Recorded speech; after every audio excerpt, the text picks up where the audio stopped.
चिंता मत करना, जिसकी जिंदगी की शुरुआत रूखी रोटी से होती है। शिव महापुराण में शंकर भगवान ने माता पार्वती से कहा है, गीता जी में भगवान कृष्ण ने अर्जुन से कहा है, विष्णु पुराण में भगवान विष्णु ने लक्ष्मी जी से कहा है, ब्रह्मवत्ता पुराण में ब्रह्मा जी का संवाद करते हुए स्वयं वीणा देवी से कहा है। वो संवाद आप भी अपनी जिंदगी में उतारना। शंकर भगवान माता पार्वती से कहते हैं कर्म प्रधान है, आप जितना कर्म करेंगे उतना फल आपके पास प्राप्त होता है।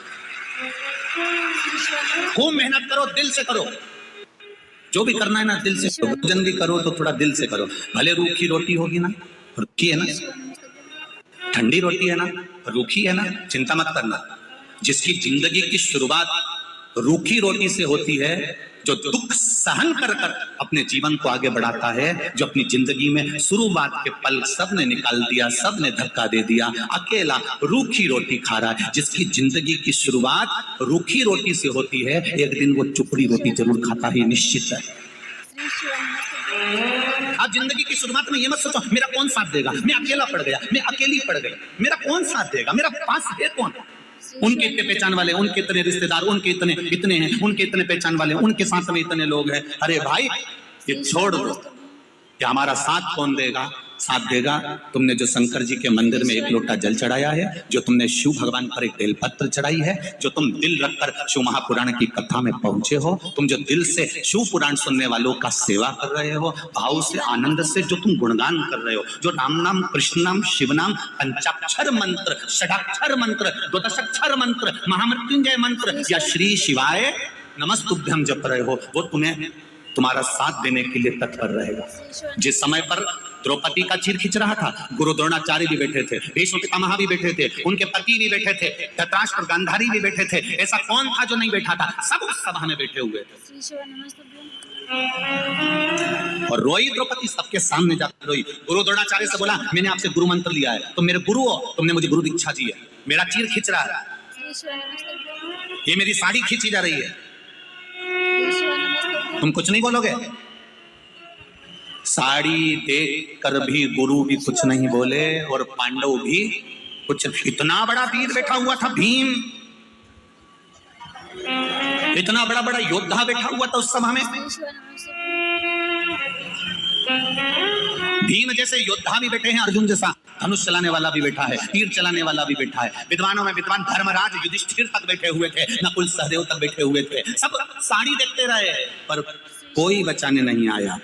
अंत समय में फिर मेरे भगवान को आना पड़ा। उसी तरह जैसे भीम, अर्जुन, नकुल, सहदेव, युधिष्ठिर, भीष्म पितामह और धृतराष्ट्र, गांधारी, गुरु द्रोणाचार्य जितने थे ना, सब साड़ी देख रहे थे पर बचाने कोई नहीं आया। उसी तरह अंत अवस्था में पलंग पर पड़े रहोगे, सब नाड़ी देखते रहेंगे पर बचाने कोई नहीं आएगा। साड़ी देखने वाले भी बचाने नहीं आए और नाड़ी देखने वाले भी बचाने नहीं आए। अंत समय में केवल मेरा देवाधिदेव मां आएगा।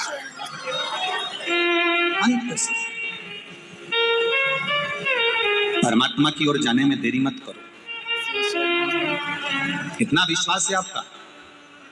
जितने लोग इस पूरे ग्राउंड में बैठे हुए हैं लाखों की संख्या में, इससे टेढ़े पूरे ग्राउंड के चारों तरफ बाहर बैठकर होटलों पर कथा सुन रहा है। जितने अंदर है उससे टेढ़े बाहर, रोडों पर बैठे, किनारे पर बैठे, बाउंड्रियों पर बैठे, गली और कूचे और छतों पर बैठे। विश्वास देखिए आपका कितना होगा शंकर जी के प्रति। और बिल्कुल देरी मत करना, शिव के द्वार जाने में देरी नहीं होना चाहिए। एक पत्र आया है आज और कल का ही पत्र है, देख लीजिए।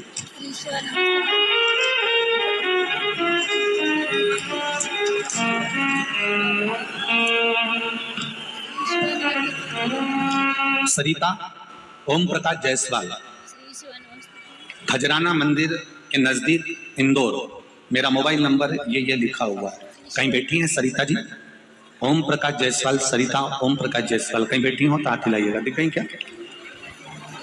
दोनों हाथ इस तरह से हिला दो, अगर कहीं बैठी हो तो दिख जाएंगे। हाँ दिख गए, दिख गए। श्री शिवाय नमस्ते।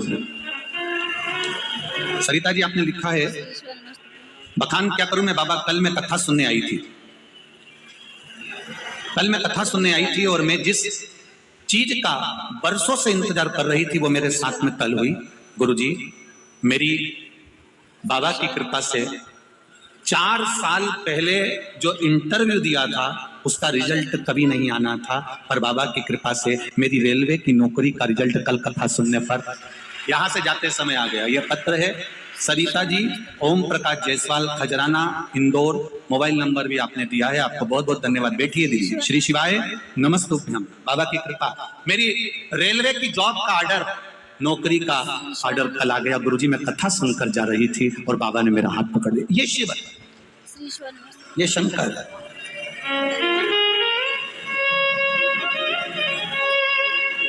आपसे एक बात हमने पहले कथा में कही है, आप लोगों को स्मरण में है कि नहीं है? शिव कथा में जाओ, तुम्हारे गले की चेन, मंगलसूत्र, अंगूठी, ब्रेसलेट, पर्स, मोबाइल सब घर पर रखकर आओ। यहां जब आओ तो केवल शिव जी पर विश्वास लेकर आओ, उसके सिवा कुछ मत करो। केवल विश्वास लेकर आओ, केवल भरोसा, केवल दृढ़ता, उसके सिवा कुछ नहीं। और जब विश्वास पूर्ण होगा तब कुछ फल की प्राप्ति जरूर। जो पाली छूकर आ गया और किसी की पकड़ में नहीं आया तो समझ लो कि वो जीत गया। ये निश्चित है, निश्चित है। आपसे भी निवेदन है, मान लो कोई कहे कि बहुत भीड़ है, साफ कथा में पांव रखने की जगह नहीं है, तो भी पाली तो छू के चले जाना। एक बार उसके दरवाजे तक आ गए, एक बार उसकी चौखट तक आ गए, शिव के शिवालय तक आ गए, उसके मंदिर तक पहुंच गए, उसकी चौखट तक पहुंच गए, उज्जैन महाकाल की नगरी तक पहुंच गए, फिर भले मंदिर गए ना गए, ओमकारेश्वर की धरा तक पहुंच गए, भले मंदिर गए चाहे ना गए, उसकी पाली तो छूकर आ गए, मतलब जीत गए। तेरे मंदिर में आना मेरा काम है, मेरी बिगड़ी बनाना तेरा। तेरी चौखट पर मैं आ गया, अब दर्शन दिखाना तेरा काम है। कभी एयरपोर्ट जाना, फ्लाइट में बैठने के लिए जाओगे और अंदर जाकर एक बार तुमने तुम्हारी एंट्री कर ली, उसके बाद में तो एयरपोर्ट वाले तुमको ढूंढेंगे फ्लाइट में बिठाने के लिए कि दादा गया कहाँ, और तुम जाओ और बाथरूम में छुप के बैठ जाओ, मत मिलो, 25 बार अनाउंस करेगा, भैरू ओ भैरू, बार बार कहेगा कमला भाई किनांग है, ओके बोला तो क्या हवाई जहाज में बिठाना, तुम जाओ मत, तुम्हें जबरदस्ती पकड़ के हवाई जहाज में बिठाएगा, क्योंकि उसको मालूम पड़ गया तुम अंदर आ गए हो। अब तुम अंदर आ गए हो मतलब फ्लाइट तुम्हारे चक्कर में रुकेगी और तुमको बिठाकर ले जाएगी। इसीलिए तुमसे निवेदन, एक बार उसके दरवाजे तक पहुंच जाओ, फिर तो वो तुम्हें पकड़ कर ले ही जाएगा, ये निश्चित। तुम जाओ तो एक बार उसकी चौखट पर, तुम जाओ एक बार उसके दरवाजे तक, तुम जाओ एक बार उसके मंदिर तक, तुम जाओ एक बार महाकाल की नगरी तक, तुम जाओ ओंकारेश्वर तक, तुम जाओ उसकी चौखट तक, तुम जाओ उसकी शिवपुराण तक, वो तुम्हारे द्वार पर पहुंचेगा तुम्हारे दुख को मिटाने के लिए, भक्ति की अविरल भक्ति तुम्हें देने के लिए।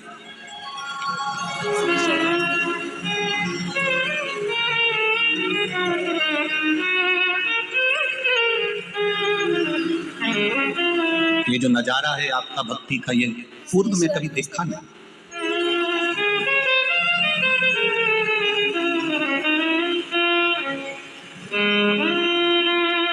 आज संपूर्ण मध्य प्रदेश के ज्योतिष आचार्यों का संघ हम जहाँ ठहरे हैं वहां मिलने पहुंचा था।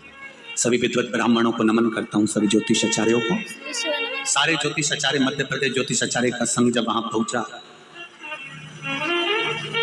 बुजुर्ग ब्राह्मण जनों का जो भाव था, उन्होंने एक शब्द बड़ा सुंदर कहा, गुरुदेव महाराज मिश्रा जी, हमारी पूरी जिंदगी निकल गई, कई मंदिर ऐसे थे जहां पर जाले लगे होते थे और आज उन मंदिरों में भी लोग लाइन लगाते हैं, ये शिव की कृपा, ये शंकर की उदाहरण। ऐसा नहीं है कि पुराने समय में कथा नहीं होती थी, कथा बहुत होती थी, पहले कथाकार भी बहुत बड़े, कथाएं भी बहुत बड़ी, कथा भी खूब हुई, भीड़ भी खूब बड़ी।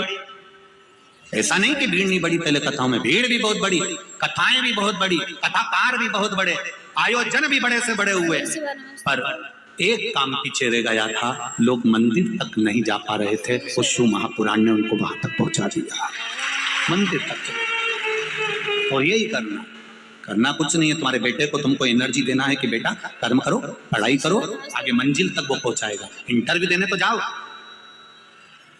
परीक्षा में तुम पढ़ाई करके तो जाओ, खेत में बीज तो बो, कुआं खोदो तो सही। जाओ थोड़ी मेहनत करो, फल जरूर मिलेगा। एक ताला और एक चाबी तुम्हारी ही है। ताला तुमने घर में लगा दिया, चाबी तुमने अपने पास में रखी। रोज रोज ताला खोलोगे तो वो चाबी लग जाएगी, और ताला लगाए हुए 4-6 साल हो जाएंगे, 8 साल हो जाएंगे। उसके बाद में जाके चाबी लगाओगे तो लगेगी क्या?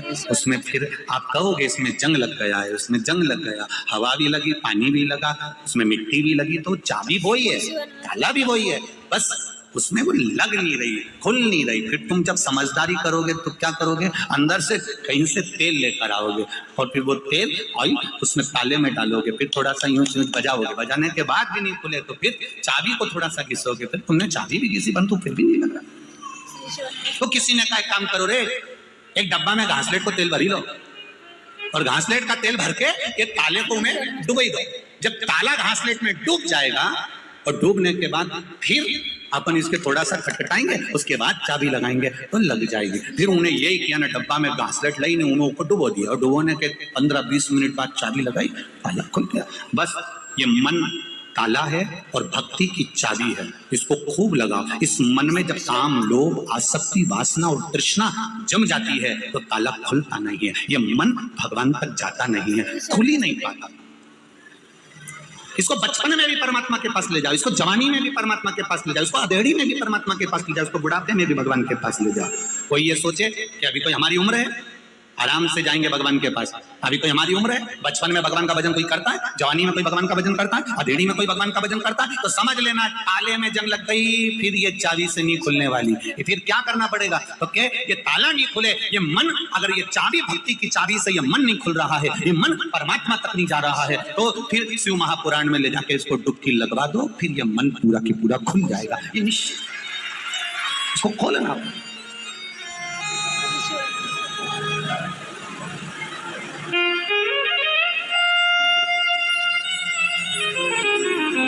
मेरे भोले तेरा सहारा है, मेरी नैया का तू किनारा है।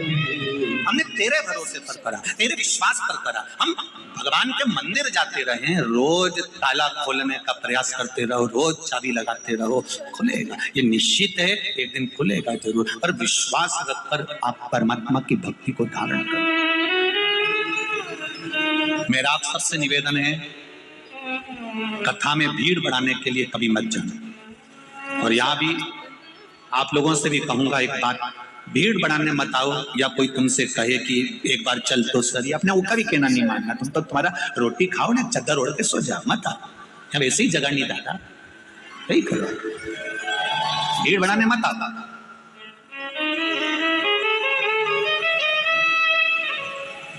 यहाँ भीड़ बढ़ाने की जरूरत नहीं है। या तो देव अधिदेव महादेव के पास आओ तो अपनी पीड़ा सुनाने आओ कि मेरे जीवन में ये दुख है बाबा, और मेरा विश्वास कहता है सारे दुखड़े तू हर गया डमरू वाले, तो मेरे दुख को देख कर क्यों डर गया डमरू वाले, तो मेरे दुख काटेगा ये निश्चित है। उसके पास में आओ तो दिल से आओ। शिव मंदिर में जाना तो दिल से जाना, शंकर भगवान की चौखट पर जाना तो दिल से जाना।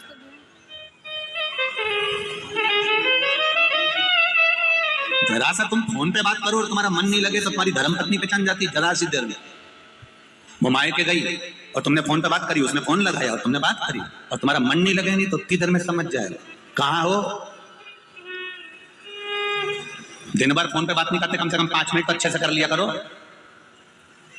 कहाँ लगे हुए, तुम्हारा मन नहीं लग रहा मुझसे बात करने में, इतनी देर में तो बस वो समझ गई। मन ना लगा तो केवल फोन पर समझ जाते हैं।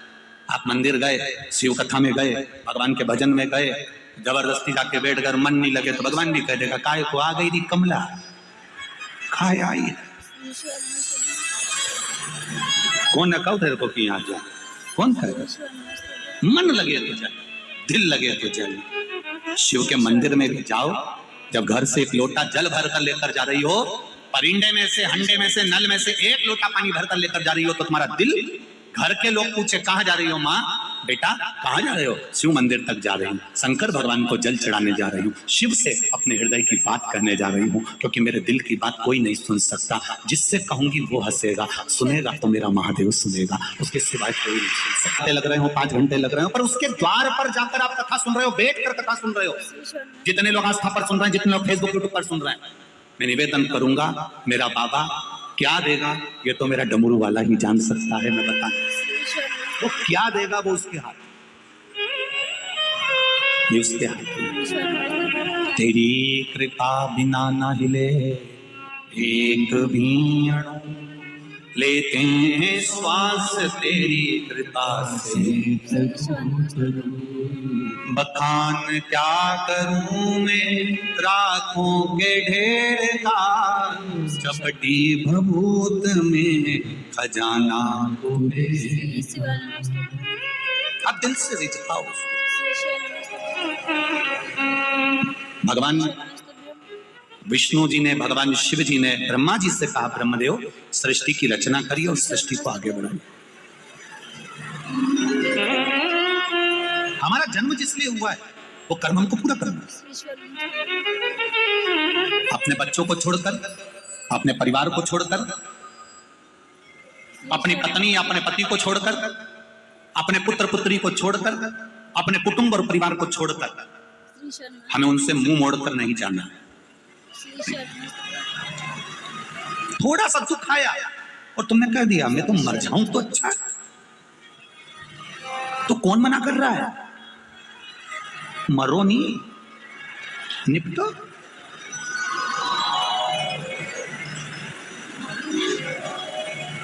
नहीं मरूंगी मैं अभी दिवाली पे तो हमने फ्रिज लिया,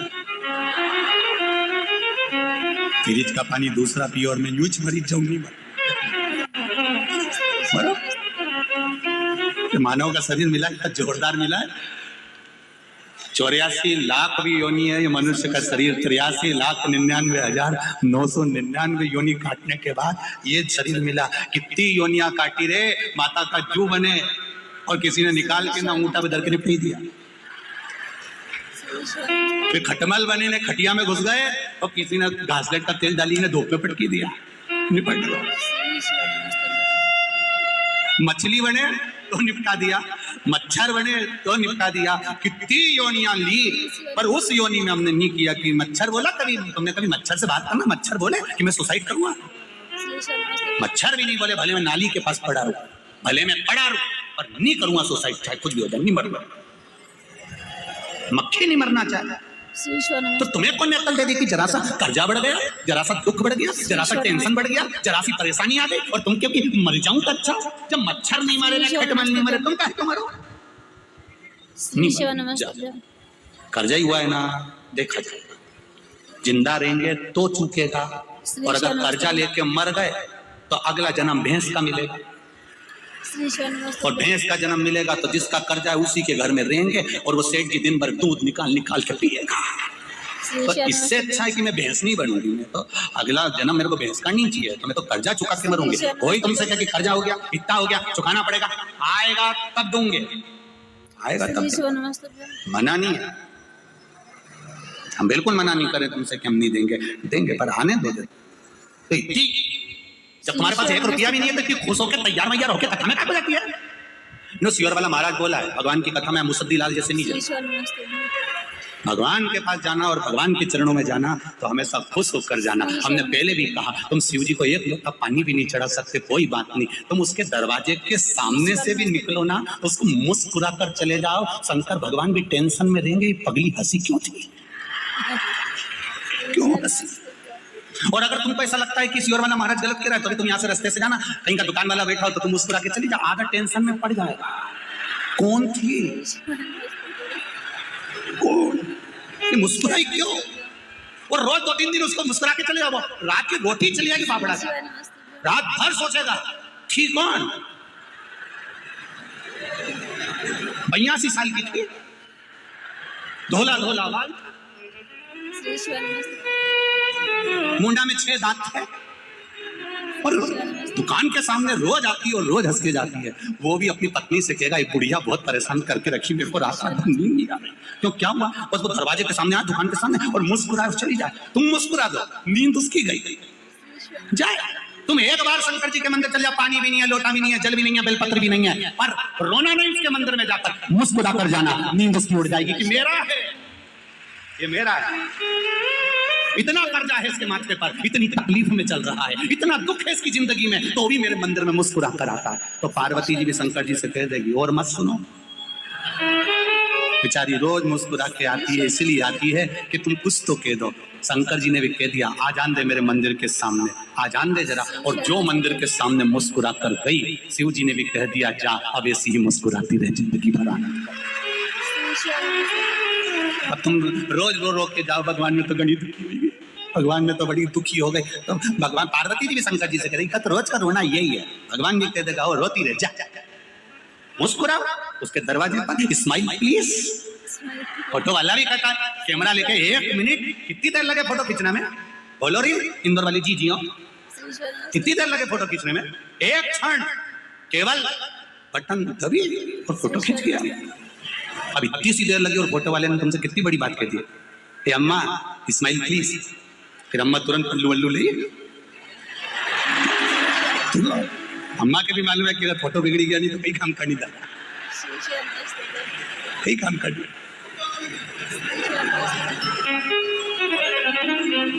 अभी कहीं हमने वो अखबार में पढ़ा था, किसी न्यूज में देखा था कि वो आधार कार्ड बन रहा था, वो वोटिंग कार्ड, हमने टीवी में और न्यूज में देखा था, तुमने भी पढ़ा होगा। और उसमें लिखना था कि श्रीमान ये गुप्ता, उन्होंने लिख दिया श्रीमान कुत्ता।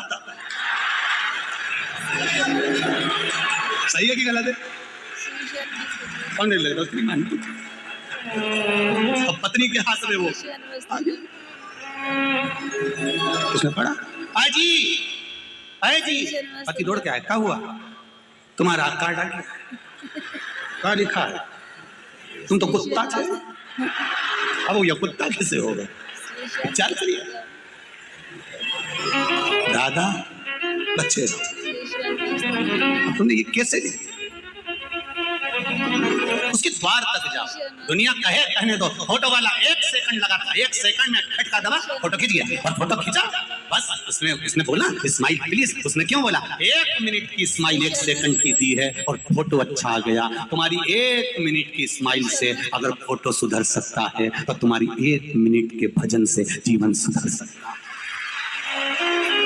1 मिनट का भजन तुम्हारे जीवन को सुधार सकता है। करो भजन, भगवान की भक्ति, 1 मिनट का समय निकालो, भगवान के मंदिर जाओ। हम पहले भी कहे 24 घंटा परमात्मा ने दिया है, 24 घंटा भजन नहीं कर सकते तो कम से कम 12 घंटा करो। 12 घंटा नहीं कर सकते तो 6 घंटा करो। 6 घंटा नहीं करो तो 3 घंटा। 3 घंटा नहीं करो तो 2 घंटा भजन करो। 2 घंटा नहीं करो तो 1 घंटा करो। 1 घंटा भजन नहीं करो तो 15 मिनट। 15 मिनट नहीं करो तो 5 मिनट। 5 मिनट नहीं करो तो 1 मिनट करो। और 1 मिनट भी नहीं करो तो चुल्लू भर पानी में डूब मरो। जब 1 मिनट तुम परमात्मा में जन्म करो तो क्या मतलब? ऐसा जीवन किस काम का कि 1 मिनट भगवान के लिए नहीं निकाला? रोज अपने घर पर क्यों, मैं मंदिर जाऊंगी, भगवान शंकर को जल चढ़ाऊंगी, शिव जी को पानी चढ़ाऊंगी, मेरे बीच में कोई नहीं बोलेगा, मैं शंकर जी का गुणगान करूंगी, शिव मंदिर की ओर जाऊंगी।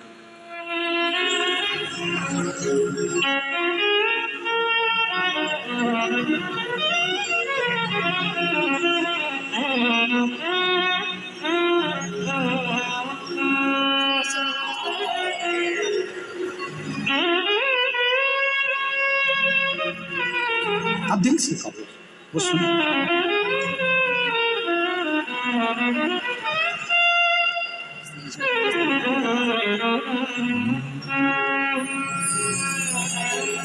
माथे पे खोले तूने चंदा सजाया। एक बात अपने जीवन में उतार कर रखी है, परिवार, कुटुंब, रिश्ते नातों से हमको मुंह मोड़कर नहीं जाना। हमको उनके बीच में रहना है, हमको उनके साथ रहना और साथ में रहकर जो तकलीफ एक जीवन में आती है उसको सहकर आगे बढ़ते चलना।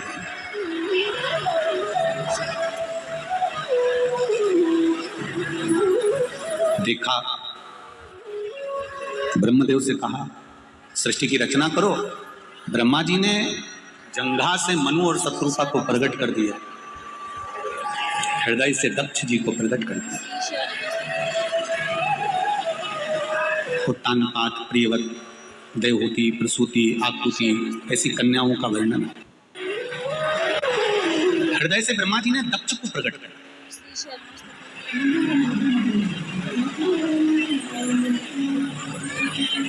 अब हृदय से जब दक्ष को प्रकट किया गया है, जब हृदय से दक्ष को प्रकट करा गया है, तो दक्ष प्रजापति के साथ में माता प्रसूति का विवाह हुआ। माता प्रसूति के गर्भ से जितने बच्चों ने जन्म लिया वो सारे के सारे संस्कारवान। इसलिए आज भी हॉस्पिटल में जहां बच्चा जन्म लेता है, उस जन्म लेने वाले कक्ष के बाहर लिखा रहता है प्रसूति कक्ष। मतलब दक्ष प्रजापति की धर्म पत्नी का नाम आज भी हॉस्पिटल में प्रसूति कक्ष के रूप में लिखा होता है कि यहाँ माता प्रसूति के गर्भ से बच्चों ने जन्म लिया था, तो वो सारे बच्चे संस्कारित थे। इस कक्ष में जो बच्चा जन्म लेगा वो भी संस्कारवान होगा, ये निश्चित है, ये निश्चित था। उसका नाम प्रसूति कक्ष था।